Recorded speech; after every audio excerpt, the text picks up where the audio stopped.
Bismillahirrahmanirrahim. Assalamualaikum warahmatullahi wabarakatuh. Kembali lagi di channel Mukhtar Aditya Pratama Official. Puji dan syukur kita panjatkan kepada Allah Subhanahu wa Ta'ala yang telah memberikan beribu-ribu nikmat kepada kita semua. Tak lupa sholawat dan salam tercurahkan kepada Nabi Muhammad Sallallahu Alaihi Wasallam, kepada keluarganya beserta sahabat-sahabatnya. Semoga kita semua mendapatkan syafaat dan mendapatkan petunjuk di hari kiamat nanti. Amin ya rabbal alamin.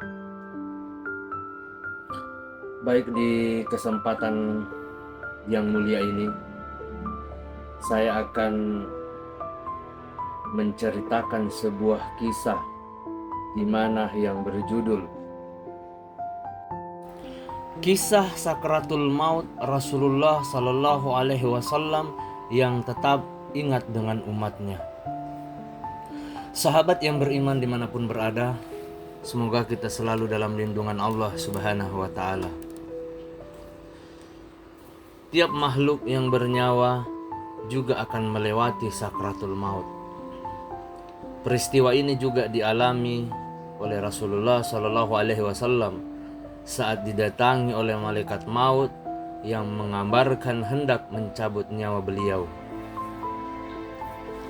Menurut buku Makna Kematian Menuju Kehidupan Abadi karya Kiai Haji Muhammad Sholihin, Imam Ghazali pernah mengatakan bahwa sakratul maut adalah ungkapan rasa sakit yang menyerang inti jiwa dan menjalar ke seluruh bagian jiwa, sehingga tiada satupun bagian jiwa yang terbebas dari rasa sakit tersebut.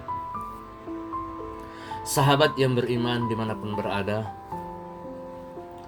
ada sejumlah riwayat yang mengisahkan tentang kebiasaan malaikat maut meminta izin kepada para nabi sebelum mencabut nyawanya. Salah satunya kepada Nabi Muhammad Sallallahu Alaihi Wasallam. Kisah perjumpaan malaikat maut dengan Rasulullah Sallallahu Alaihi Wasallam ini diceritakan oleh guru besar Universitas Al-Azhar Kairo, Mustafa Murad, dalam buku Dialog Malaikat Maut dengan Para Nabi alaihi salam, yang bersandar pada hadis riwayat dari Aisyah radhiyallahu anha. Ada yang menyebut Rasulullah sallallahu alaihi wasallam sedang bersama Aisyah. Ada pula yang menyebut beliau bersama Ali bin Abi Thalib di ujung ajalnya. Malaikat maut meminta izin masuk di depan pintu, lalu malaikat Jibril berkata, "Wahai Muhammad, itu malaikat maut. Ia meminta izin masuk menemuimu. Ia tidak pernah meminta izin masuk kepada manusia sebelumnya, dan ia tidak akan meminta izin masuk kepada seorang manusia setelah ini." Beliau bersabda, "Izinkanlah ia masuk." Maka malaikat maut pun masuk dan duduk di hadapan Nabi Muhammad sallallahu alaihi wasallam. Lalu berkata, "Sesungguhnya Allah mengutusku untuk menemuimu dan memerintahkanku untuk mematuhimu. Jika engkau memerintahkanku mencabut nyawamu, maka akan kucabut.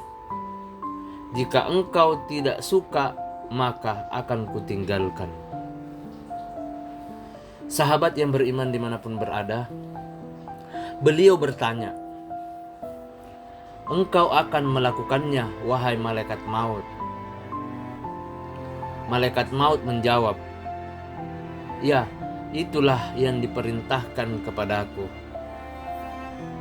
Jibril kemudian mengatakan kepada Nabi Muhammad SAW, sesungguhnya Allah telah rindu bertemu denganmu. Rasulullah SAW pun berkata, segera lakukanlah apa yang diperintahkan kepadamu. Sementara itu, dalam kisah lainnya dikutip dari buku kisah-kisah Islami inspiratif for kids tulisan A. Septiani, kisah ini dapat diketahui saat ada yang bertemu ke kediaman Rasulullah SAW, tapi Fatimah putri Nabi tidak mengetahui siapa dia. Sahabat yang beriman dimanapun berada, aku mohon maaf, tapi aku tidak bisa membiarkanmu masuk karena ayahku sedang demam, kata Fatimah sambil menutup pintu. Fatimah segera mendekati ayahnya, dan Rasulullah SAW bertanya, wahai anakku, siapa tamu itu? Lalu Fatimah menjawab dengan lembut, aku tidak tahu ayah, tapi sepertinya ini pertama kalinya aku bertemu dengannya. Rasulullah SAW menatap putri tercintanya dengan tatapan yang menggetarkan. Beliau berkata, wahai anakku, ketahuilah bahwa orang yang kamu lihat adalah yang mengakhiri kenikmatan sesaat. Dia yang memisahkan pertemuan di dunia. Dia adalah malaikat maut. Mendengar itu, Fatimah tidak bisa menahan tangisnya. Sahabat yang beriman dimanapun berada,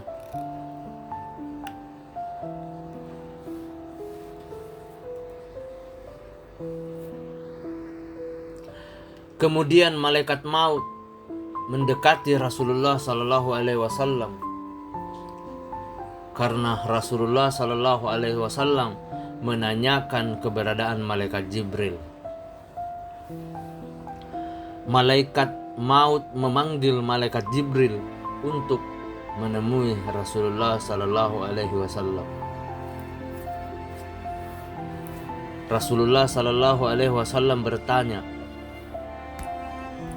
wahai Jibril, katakan padaku, apa hakku di hadapan Allah Subhanahu wa Ta'ala? Lalu malaikat Jibril menjawab, wahai Rasulullah, pintu-pintu langit akan terbuka dan para malaikat sudah menantikanmu di sana. Semua pintu surga telah terbuka lebar menantikan kedatanganmu. Meskipun mendengar kabar gembira dari malaikat Jibril, Rasulullah SAW masih terlihat cemas. Melihat kecemasan Rasulullah SAW, lalu malaikat Jibril bertanya, mengapa engkau masih cemas seperti itu? Apakah engkau tidak bahagia mendengar kabar ini, ya Rasulullah? Rasulullah SAW kembali bertanya, beritahukanlah kepadaku bagaimana nasib umatku kelak. Sahabat yang beriman dimanapun berada, lalu malaikat Jibril menjawab, janganlah engkau khawatirkan nasib umatmu, ya Rasulullah. Aku mendengar Allah Subhanahu wa Ta'ala berfirman kepadaku, Aku telah mengharamkan surga bagi selain umat Muhammad. Hanya umatmu yang berhak masuk ke surga. Masya Allah. Sahabat yang beriman dimanapun berada, semoga kita selalu dalam lindungan Allah Subhanahu wa Ta'ala. Lanjut, Rasulullah Shallallahu Alaihi Wasallam merasakan sedikit tenang. Tak terasa saat-saat kepergian sang Rasul semakin dekat. Malaikat Israel terlihat sedang menjalankan tugasnya. Perlahan-lahan ruh Nabi Muhammad Sallallahu Alaihi Wasallam diambil. Tubuh Rasulullah Sallallahu Alaihi Wasallam basah karena keringat. Urat-uratnya tampak tegang sambil merasakan rasa sakit. Rasulullah Sallallahu Alaihi Wasallam berkata, "Wahai Jibril, betapa sakitnya sakratul maut ini." Masya Allah. Melihat Rasulullah Sallallahu Alaihi Wasallam dalam kesakitan, malaikat Jibril hanya bisa memalingkan wajahnya.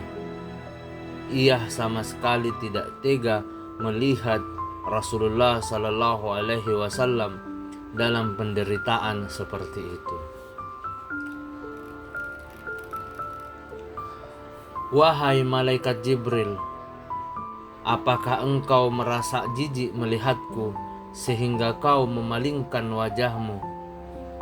Tanya Rasulullah Sallallahu Alaihi Wasallam. Malaikat Jibril menjawab, siapakah yang akan tega melihat kekasih Allah menghadapi ajalnya?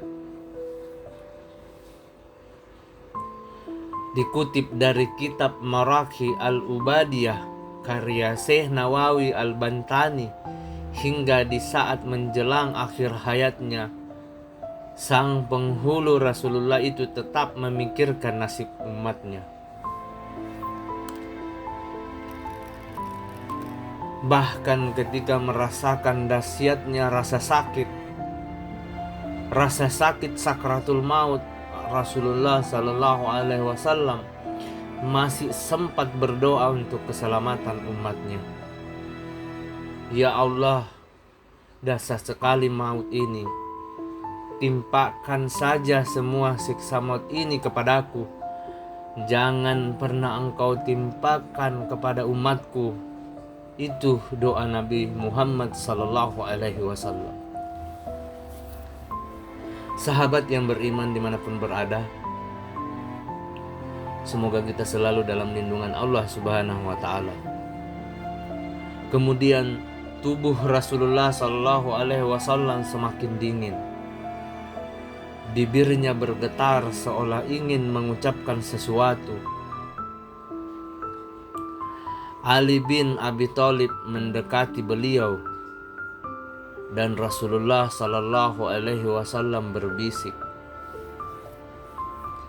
jagalah solat, peliharalah orang-orang yang lemah di antara kalian. Tangisan terdengar di sekeliling dan Fatimah menutup wajahnya dengan tangannya. Ali bin Abi Thalib mendekatkan telinganya ke bibir Rasulullah Sallallahu Alaihi Wasallam, dan beliau berbisik, ummati, ummati, ummati, umatku, umatku, umatku.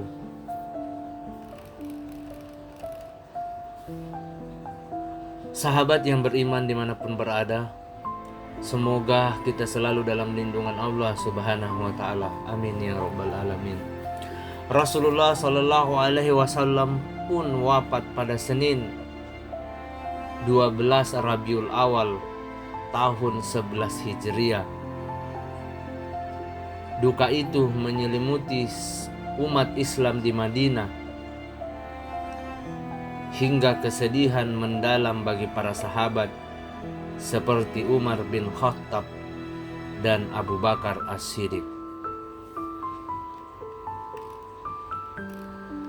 Demikianlah kisah tentang sakaratul maut Rasulullah Sallallahu Alaihi Wasallam yang tetap mengingat umatnya. Semoga apa yang saya sampaikan pada video kesempatan ini dapat kita ambil hikmah dan menjadikan sebuah pelajaran bahwasanya pesan Rasulullah Shallallahu Alaihi Wasallam kepada seluruh umat Muslim yang ada di dunia, jagalah solat,